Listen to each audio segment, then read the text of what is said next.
ஓம் ஸ்ரீ குருப்யோ நமः. வக்ரதுண்ட மகாக்காய சூரியகோடி சமப்பிரப நிர்விக்னம் குருமே தேவ சர்வாரியேஷு சர்வதா. ஆன்மீகம் பிளஸ் நேயர்கள் அனைவருக்கும் ஜோதிட குருஜியின் இனிய வணக்கங்கள், வாழ்த்துக்கள், ஆசீர்வாதங்கள். இந்த பதிவில் நம்ம பார்க்க போகிறது அற்புதமான சுக்கிர பகவானின் பெயர்ச்சி. இந்த சுக்கிர பகவான் கலத்திரக்காரகன், சந்தோஷக்காரகன், காலபுருஷ தத்துவத்தின்படி 2-7 அதிபதி. ரொம்ப அற்புதமான ஒரு கிரகம். இந்த உலகத்தில் ஜீவராசிகள் எல்லாமே சந்தோஷமாக இருக்கிறதுக்கு காரணமே சுக்கிர பகவான் தான். ஏன்னா சுக்கிரன் அப்படின்னாலே சிற்றின்பம் அதிகம். அதனால தான் இந்த ஜீவராசிகள் பார்த்தீங்கன்னா ரொம்ப சந்தோஷமாக இருக்கிறது. எவ்வளோ பிரச்சனைகள் இருக்கும், அந்த பிரச்சனைகளுக்கு நழுவிட ஒரு சிரிப்பாக இருக்கிறது இந்த சுக்கிர பகவானோட அருளால் தான். இந்த சுக்கிர பகவான் இப்போ கும்பராசியில் இருக்கார், மீன ராசிக்கு வரப்போகிறார். எப்போ? 2-3-2026 முதல் 25-3-2026 வரைக்கும் மீன ராசியில உச்சமடைந்து சஞ்சாரம் பண்ண போறார். சரி, அந்த இடத்த ஏன் உச்சம்னு அங்க வச்சது அப்படின்னு பார்த்தா, காலபுருஷ தத்துவத்தினுடைய 6ஆம் இடத்துல அவருக்கு நீச்சம். அதே சமயம் 12ஆம் இடம், காலபுருஷ தத்துவத்துக்கு 12ஆம் இடம். 12ஆம் இடம் விரயம். விரயம் அப்படின்னு எடுத்தாலே நமக்கு நிறைய விரயங்கள் சந்தோஷமான விரயங்கள் தான். கரெக்டா? வயசானதுக்கு அப்புறம் தான் பார்த்தீங்கன்னா மருத்துவ செலவுகள் இதெல்லாம் வரத்துக்கு. மற்றபடி மருத்துவ செலவுகள் வர்றது வேற. ஆனால் நிறைய பேருக்கு பார்த்தீங்கன்னா சொத்து சுகம், வண்டி வாகனம், நகைகள், ட்ரெஸ்ஸு எல்லாமே வாங்கிறதுக்கு நம்மளோட விருப்பங்களை பூர்த்தி செய்யக்கூடிய இடம் அயன சயன போகஸ்தானம். அங்கே தான் அவர் உச்சமடைகிறார். ஏன்னா நம்மளோட விருப்பங்களை பூர்த்தி செய்யறதுக்கு அவர் வராங்க, உச்சமடைகிறார். அற்புதமான ஒரு பெயர்ச்சி. 4-3-2026 முதல் 14-3-2026 வரைக்கும் சனி பகவானின் உத்திரட்டாதி நட்சத்திர காலில் டிராவல் பண்றார். அதுக்கப்புறம் பார்த்தீங்கன்னா 15-3-2026 முதல் 25-3-2026 வரைக்கும் புத பகவானின் ரேவதி நட்சத்திர காலில் டிராவல் பண்றார். இந்த வகையில் உச்சமடைந்து சுக்கிர பகவான் எப்படிப்பட்ட சூழல்ல எல்லாருக்கும் என்னென்ன ஒரு நன்மைகளை செய்ய போறார் அப்படிங்கிறத பற்றி பார்ப்போம். இந்த பதிவுக்கு போகிறதுக்கு முன்னாடி சப்ஸ்கிரைப் பண்ண அனைத்து இனிய நெஞ்சங்களுக்கும் எங்களது ஆசீர்வாதங்கள். ரொம்ப பேர் நிறைய சப்ஸ்கிரைப் பண்ணுறீங்க, நிறைய பேர் சப்ஸ்கிரைப் பண்ணலை, பண்ணிக்கங்க. அதேமாரி இந்த பதிவை பாருங்கள், ஸ்கிப் பண்ணாமல். நிறைய லைக்கிங் வரணும். அடுத்தபடியாக ஜாதகம் பார்க்கணுன்னு வர்றவங்க வாட்ஸ்அப்புக்கு உங்களோட ஜாதக டீட்டெயில்ஸ் அனுப்பிச்சு பலன் தெரிஞ்சுக்கோங்க. அந்த வகையில் ஒவ்வொரு ராசிக்கும் இந்த சுக்கிர பகவான் என்னென்ன பலாபலன்களை கொடுக்க போகிறார் அப்படிங்கிறத பற்றி நம்ம இப்போ தெளிவாக பார்க்க போகிறோம். ஹிமகுந்த மினாலாபம் தைத்தியானம் பரமம் குரும் சர்வசாஸ்திர பிரவக்தாரம் பார்கவம் பிரணமாமியகம். இப்போ இந்த பதிவுக்கு போகலாமா? அன்பான சிம்ம ராசி நேர்களே, இந்த அருமையான காணொலியில் நம்ம பார்க்க போகிறது சுக்கிர பகவானின் அற்புதமான ஒரு பயிற்சி. இந்த சுக்கிர பகவான் உங்களுக்கு சகாயாதிபதி, ஜீவனாதிபதி, 3-10 அதிபதி. இது வரைக்கும் எங்கள் இந்த களத்திரஸ்தானம் 7ஆம் இடம். 7ஆம் இடம் அப்படின்னாலே நல்ல இடம் தான். ஆனால் என்ன, அவருடைய 7ஆம் பார்வை உங்கள் ஜென்மராசியை பார்க்கும். கூடவே யார் இருந்தாங்க? ராகு. உங்கள் ஜென்மராசியில் கேது. உங்கள் ஜென்மராசியில் கேது வந்ததுலேருந்தே கொஞ்சம் குழப்பம் அதிகமாக தான் இருக்குது, இல்லைன்னு சொல்லவே முடியாது. ஏகப்பட்ட குழப்பங்களுக்கு நடுவில் நீங்கள் அப்படியே போய்கிட்டு இருக்கீங்க. ஆனாலும் இந்த ராகுவையும் சுக்கிரனையும் குரு பார்த்தார். அதனால் ஏதோ ஒன்று உருட்டி புரட்டி சந்தோஷமாக போயிட்டு இருந்தீங்க, ஒன்றும் பிரச்சனை இல்லை. அந்த வகையில் அவர் எங்கே வராருன்னு பார்த்தீங்கன்னா உங்களோட 8ஆம் இடம் என்று சொல்லக்கூடிய அஷ்டமராசிக்கு வரார். அஷ்டமராசிக்கு சுக்கிரன் வருது பரவாயில்லை, ஏன்னா மறைவு ஸ்தானம். சுக்கிரன் மறைந்தாலே ஒரு சந்தோஷம் இருக்கும். ஏன்னா சந்தோஷங்கிறது மறைவு. சந்தோஷம் துக்கம் ரெண்டுமே மறைவு தான். ஏன்னா எது எப்போ வரும், என்ன எதுன்னு யாருக்குமே தெரியாது. ஒருத்தன் நல்லா சந்தோஷமாக பேசினப்பா திடீர்னு கோபமாக பேசுவான். எப்படி? அதுமாரி கோபமாக பேசுகிறான், அடுத்து ஒரு 2 மணி நேரம் கழித்து பார்த்தா சினிமா தேட்டரில் இருப்பான், ஜாலியாக சந்தோஷமாக சிரித்து பேசிகிட்டு இருப்பான். அப்புறம் அந்த வகையில் இந்த 8ஆம் இடம் அப்படிங்கிறது மறைவு ஸ்தானம். மறைவு ஸ்தானத்தில் சுக்கிரன் ஓரளவுக்கு நன்மைகளை தான் செய்வார். ஆனால் அங்கே கூட யார் இருக்காங்க? அஷ்டமத்து சனி உட்காந்துட்டுருக்கார். ஏற்கனவே அஷ்டமத்து சனி வந்ததுலேருந்தே உங்களுக்கு கொஞ்சம் டென்ஷன் ஓடின்னு இருக்கு. பேசுகிற பேச்சுக்கள் கொஞ்சம் வித்தியாசமாக பேசுறதுனாலே மாட்டிக்கிறீங்க. ஆனால் யோசிக்கிறீங்க, அதுலேருந்து வெளியில் வரீங்க. இல்லைன்னா அவமானப்படக்கூடிய ஒரு வாய்ப்பு இருக்கும். நல்ல கவனமாக இருக்கும். அஷ்டமத்து சனி என்றைக்கு வேணாலும் எப்போ வேணாலும் உங்களை இது பண்ணலாம், ட்விஸ்ட் பண்ணலாம். அப்போ கவனமாக இருக்கணும். ஆனாலும் உங்களுக்கு குரு வந்து கொஞ்சம் லாபஸ்தானத்தில் இருந்துக்கிட்டு வக்கரமாக இருந்தார் பரவாயில்லைனாலும் இப்போ வக்கர நிவர்த்தி அடைகிறது ரொம்ப பிரமாதம்.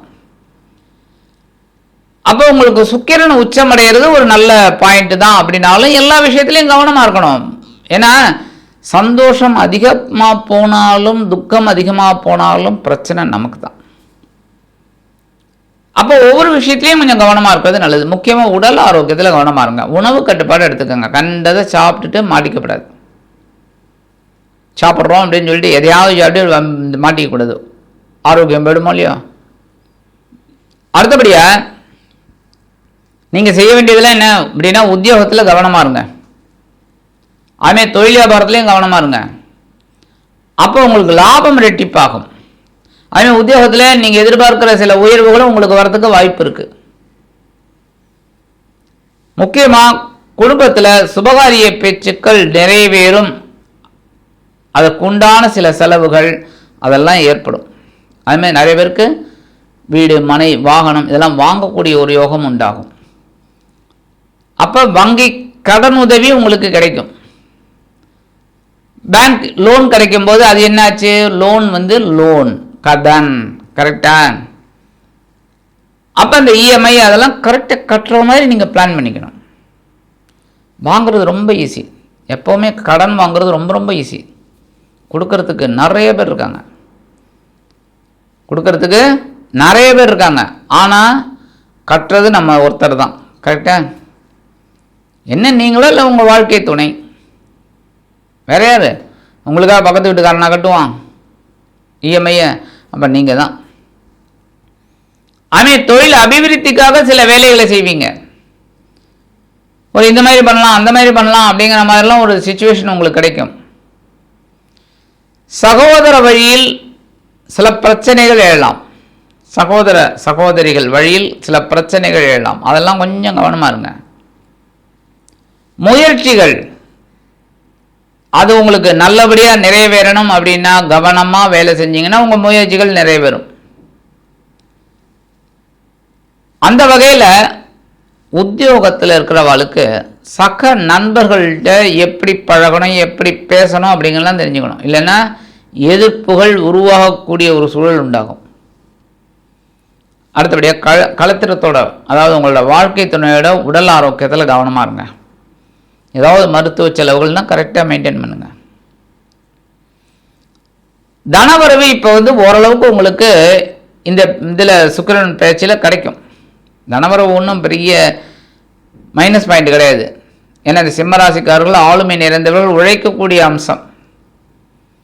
அப்போ அதற்குண்டான ஒரு தனவரவு வரும். ஆனால் என்ன, கொஞ்சம் பொருளாதார நெருக்கடிகள் இருக்கத்தான் செய்யும்.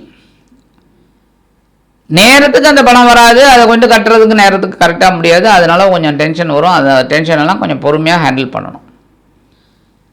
அடுத்தபடியாக இந்த நேரத்தில் லாபத்தை மட்டுமே நினைக்கக்கூடாது. லாபத்தை மட்டுமே. சில பேர் என்னென்ன பண்ணுவாங்கன்னா லாபம் லாபம் லாபம் அப்படின்னே போயிட்டு இருப்பாங்க. கடுமையாக உழைப்பாங்க. அது எந்த வகையில் நமக்கு டபுளாக கிடைக்கணும் அப்படின்னு அந்த மாதிரி போயிட்டு உடல் ஆரோக்கியத்தில் கவனம் எடுக்க மாட்டாங்க.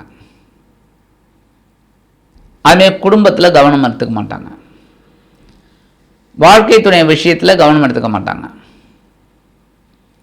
அப்போ அஷ்டமத்து சனியோட வேலை சூப்பராக நிறைவேறும். என்ன, குடும்பத்தில் பிரச்சனையை கலப்புவாங்க. குடும்ப உறுப்பினர்கள் இப்படி வரும்போது கணவன் மனைவிக்கிடையே ஒரு டென்ஷன் உருவாகும். அப்போ கவனமாக இருக்கணும். மற்றபடி அஷ்டம ராசியில் உச்சமடையக்கூடிய சுக்கிர பகவான் பொழுதுபோக்கு அம்சங்களில் அதிகமான ஒரு இன்ட்ரெஸ்ட்டை கொடுப்பார். அதுமாதிரி உங்களோட தாட்டே வந்து ஏதோ ஒரு வீடு வாங்கணும், மனை வாங்கிறது கூட இப்போல்லாம் யாருமே யோசிக்க மாட்டேங்கிறாங்க. அதீதமான ஒரு பணம் இருந்தால் தான் மனை பற்றி யோசிக்கிறாங்க.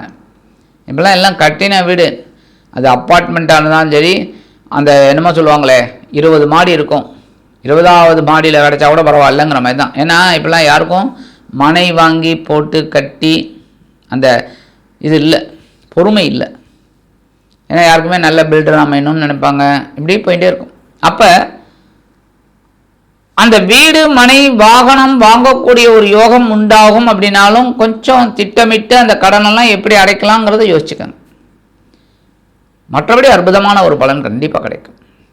சரி, பரிகாரம் அப்படின்னு பார்த்தீங்கன்னா இந்த ஸ்லோகத்தை டெய்லி சொல்லுங்கள். ஹிமகுந்த மிருணாலாபம் தைத்தியானம் பரமம் குரும் சர்வசாஸ்திர பிரவக்தாரம் பார்கவம் பிரணமாமியகம். தினந்தோறும் ஒரு 6 தடவை சொல்லுங்கள். சொல்லிட்டு தினந்தோறும் சொல்லிட்டு உங்கள் வேலைகளெல்லாம் செய்யுங்க. ஆக இந்த என்ன பரிகாரம் நீங்கள் பண்ணுறதுனாலேயே உங்களது சகாயாதிபதியும் ஜீவனாதிபதியுமான சுக்கிர பகவான் உங்கள் அஷ்டம ராசியில் உச்சமடைந்தாலும் அதி அற்புதமான ஒரு பலன்களை கண்டிப்பாக கொடுப்பார் என்று கூறி விடைபெறுகிறேன். நன்றி, வணக்கம். மீண்டும் ஒரு அருமையான காணொலியில் உங்களை அற்புதமாக சந்திக்கிறேன். வாழ்த்துக்கள். வாழ்க வளமுடன்.